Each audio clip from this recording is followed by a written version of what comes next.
Question number 51 देखते हैं। Question 51 है, which of the following compounds will form significant amount of meta product during mononitration reaction. तो उन्होंने पूछा है, ये कंपाउंड्स दिए हैं, इसमें से कौन सा कंपाउंड मेटा प्रोडक्ट बनाएगा ज्यादा अमाउंट में, यानी मेजर प्रोडक्ट नहीं होगा लेकिन सिग्निफिकेंट अमाउंट में, यानी ज्यादा। तो देखिए कैसे बनेगा। नाइट्रेशन का मतलब क्या होता है, आप डालते हो HNO3 plus H2SO4, HNO3 plus H2SO4 डालते हो नाइट्रेशन के लिए। सेम यहां पे होगा नाइट्रेशन के लिए, और सेम यहां पे भी वही होगा, यही होगा। तो बेसिकली देखिए आपका ऑर्थो मेटा पैरा किस पे डिपेंड करता है, एक्टिवेटिंग एंड डीएक्टिवेटिंग ग्रुप पे। तो ये आपका NH2 स्ट्रॉन्ग एक्टिवेटिंग ग्रुप है, तो आप एक्सपेक्ट करते हो कि आपका ऑर्थो एंड पैरा डोमिनेट करे, यानी यहाँ पे para will be major product, आप ऐसे लिख सकते हो, आपका para will be major product. आप ऐसे ऐसे एक्सपेक्ट कर रहे हो, para will be major product, ठीक है, para will be major product आप एक्सपेक्ट कर रहे हो। और उसके बाद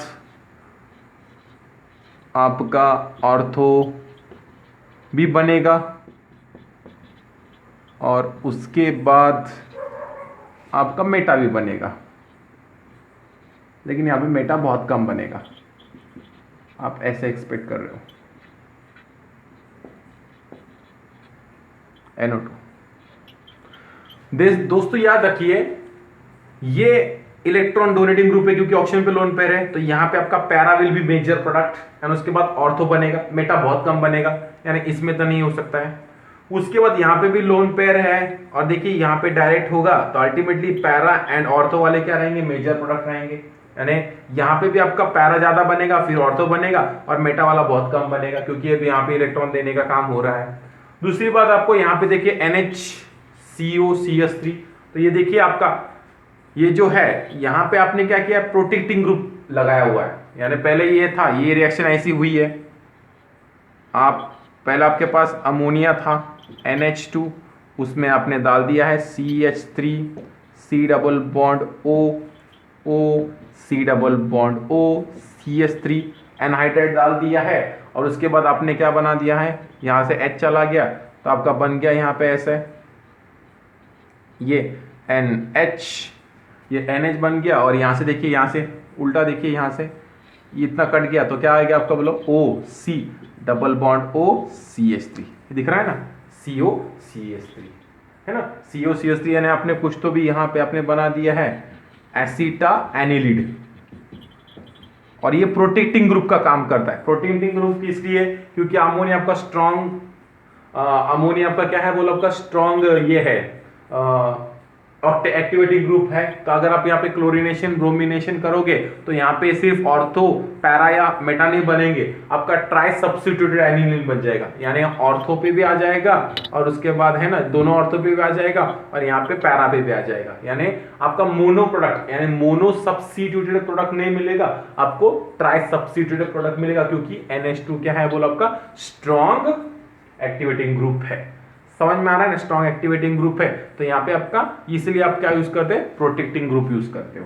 ताकि आपका नाइट्रोजन का जो एक्टिविटी है लोन पेयर का, वो क्या हो जाए, कम हो जाए।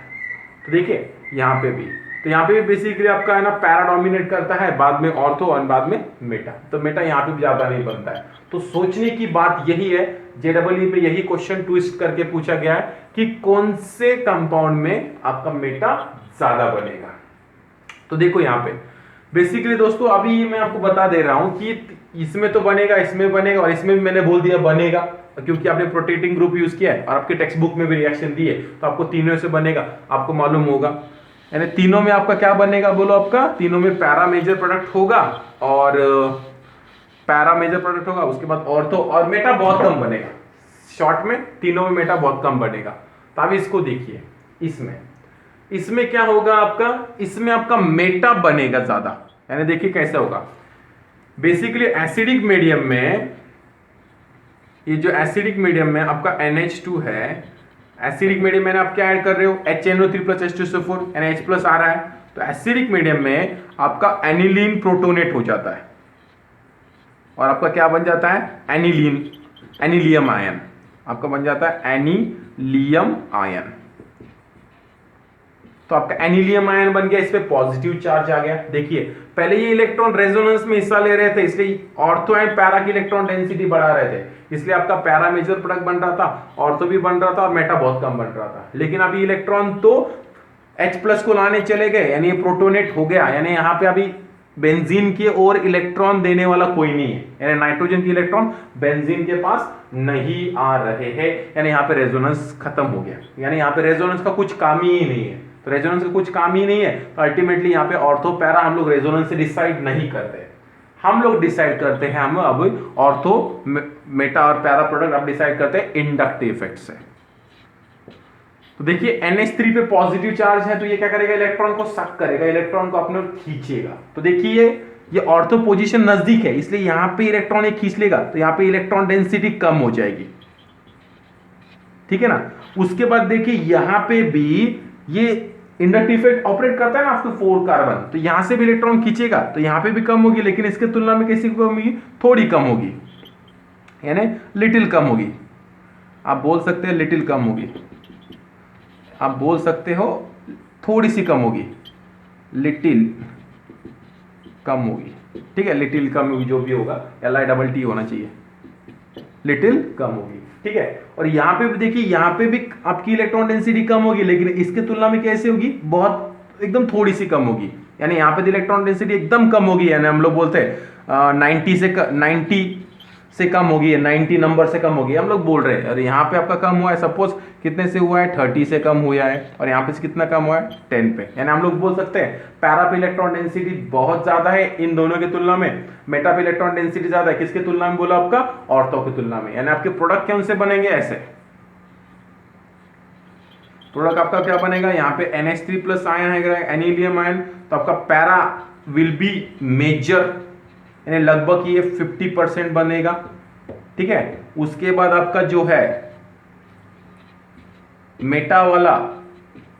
है ना, ये NH3 एनिलियम आयन हम लोग रखते हैं, ये मेटा वाला आपका लगभग 40% बनेगा, और ऑर्थो वाला बहुत कम बनेगा, अप्रॉक्स नंबर बोल रहा हूं मैं आपको। तो आपका जो ऑर्थो वाला है ये बहुत कम बनेगा, ये 10% बनेगा। तो याद रखिए ये क्यों हो रहा है, क्योंकि यहाँ पे रेजोनेंस बंद हो रहा है, क्योंकि आपका नाइट्रोजन क्या हो रहा है, प्रोटोनेट हो रहा है, तो रेजोनेंस का काम खत्म। तो जो भी प्रोडक्ट होगा कौन डिसाइड करता है, इंडक्टिव इफेक्ट डिसाइड करता है। और जब भी हम लोग इंडक्टिव इफेक्ट की बात करते हैं, तो याद रखिए इंडक्टिव इफेक्ट यहाँ पे ज्यादा है, इसलिए इलेक्ट्रॉन डेंसिटी कम हो गई, यहाँ पे थोड़ा सा दूर है, इसलिए इलेक्ट्रॉन डेंसिटी कम हो गई, लेकिन इसके तुलना में थोड़ी कम हुई है। और यहाँ पे तो इंडक्टिव इफेक्ट यानी दूर हो गया तो बहुत कम हो गया, तो इसका मतलब यहाँ पे इलेक्ट्रॉन डेंसिटी कम हुई है, लेकिन थोड़ी सी कम हुई है, इसका मतलब यहाँ पे इलेक्ट्रॉन डेंसिटी ज्यादा है, यहाँ पे थोड़ी सी ज्यादा है, और यहाँ पे बहुत कम है, ठीक है। यहाँ पे इलेक्ट्रॉन डेंसिटी दिखा रहा हूं मैं, ये ऐसी है और ये ऐसी है, इसीलिए आपका पैरा मेजर है, उसके बाद ऑर्थो, उसके बाद मेटा वाला, और उसके बाद बोलो आपका ऑर्थो वाला, ठीक है। और लिटिल के बारे में मत सोचिएगा, कॉन्सेप्ट के बारे में सोचिएगा, ठीक है। तो याद रखिएगा जब भी NH3 आप एनिलीन को एसिडिक मीडियम में लेते हो तो आपका पैरा मेजर होता है, उसके बाद मेटा बनता है up to large extent, specific extent 40%, और उसके बाद क्या बनता है बोला आपका ऑर्थो बनता है, ठीक है। और ये क्यों होता है, क्योंकि आपका रेजोनेंस बंद हो जाता है, क्योंकि नाइट्रोजन क्या हो जाता है, प्रोटोनेट हो जाता है। गॉट इट, बहुत ही अच्छा कॉन्सेप्ट है ये।